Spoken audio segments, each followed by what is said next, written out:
Today we are talking about the pros and cons of one of the smaller suburbs in East Austin, and that is Elgin, Texas. Let's jump right in.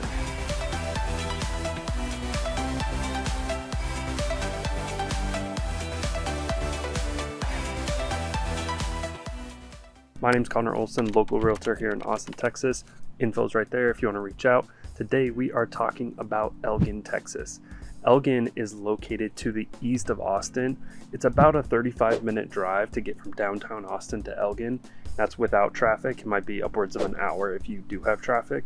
So I wanted to talk about the pros and cons today of living in Elgin because it's one of the lesser known suburbs of the Austin area. So the first pro of Elgin is the affordability. If you are looking to maximize your house for your dollar, Elgin is one of the best places you can go. They have a lot of homes that start in the low 200s, maybe like 215 to 225.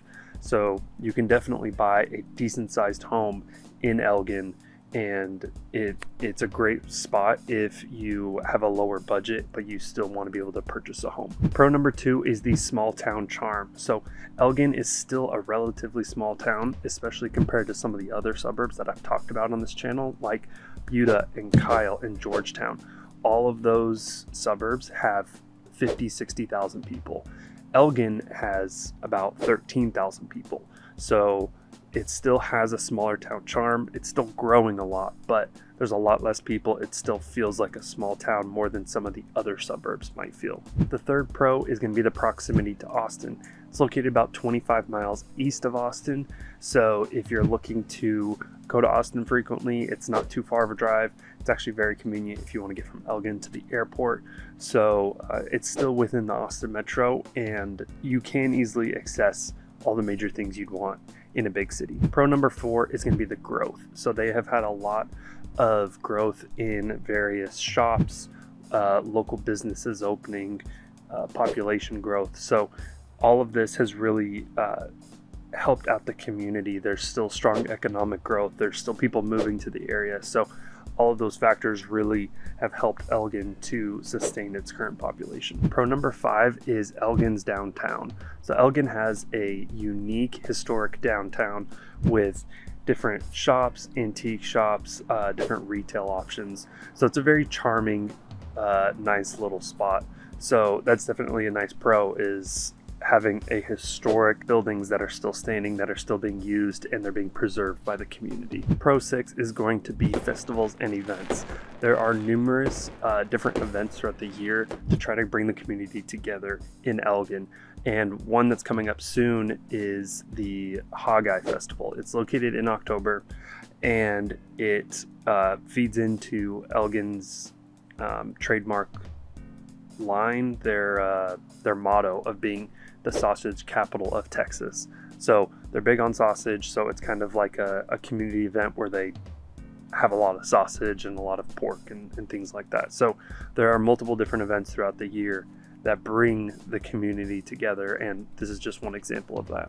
Next is outdoor recreation. So there are quite a few trails and places to camp within Elgin, and since you're further away from town, it's also easier to get out away from the big city if you want to go to other smaller towns or different camping spots outside of Austin.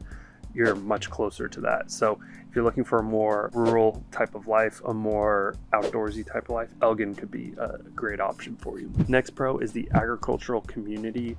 So there are a lot of local farms and ranches out in the Elgin area. So they have things like farmers markets, and it's just really easy to get fresh produce from local sources out in Elgin. I purchased, I think, 1/8 of a cow recently, and the company I purchased from was located in Elgin. They dropped the meat off in Austin, but they're located in Elgin. So there is quite a big agricultural community within the Elgin area. Okay, now for cons. The first con about Elgin is the limited restaurant and food options. Because it is a small town, you have the big chains, but other than that, there's not a ton. So you might be relying more on, fast food or just like the big national chains you might find.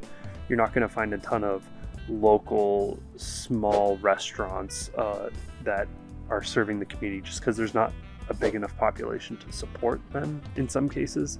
So that's going to be the first con, is just limited restaurant options. Number 2 is lacking road infrastructure. Because Elgin has grown so fast, they haven't really kept up with the infrastructure and the larger population that's coming in. So there are a lot of road expansion projects in place right now that are trying to expand roads, get easier access to get to main roads, things like that. But it's still a ways out. It's still lacking behind the demand of where it should be based on the population. It just happens so quick that they're just playing catch up at this point.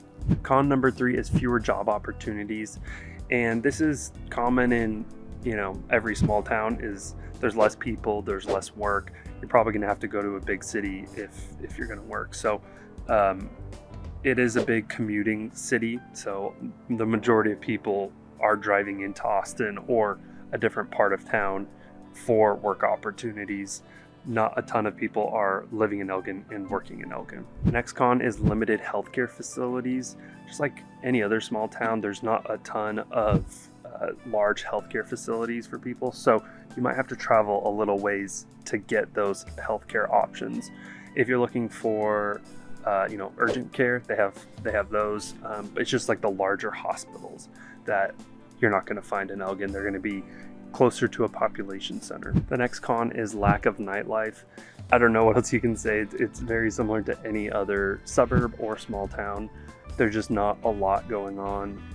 They do have, a couple local bars in historic buildings, and those are really nice, but there's not a ton to do. It's just a smaller city. So not a ton of nightlife there. The last con is going to be limited diversity in schools. And this specifically is targeting the school programs. So because it is a smaller school district, you might be limited in the school programs that you might normally find at larger schools, like extracurricular activities, to maybe even some cases where they need more resources for certain students, like special education classes or things of that nature. So that's just something to look into if that's important to you. If you have kids that and having these extra programs are important to you, just something to check out before you make the switch, to know if the school has exactly what you need for your child at within the Elgin area. That's it for this video. Thank you so much for watching. Again, my contact info is right there. Reach out if you have any questions. Thanks for watching, and I'll catch you in the next one.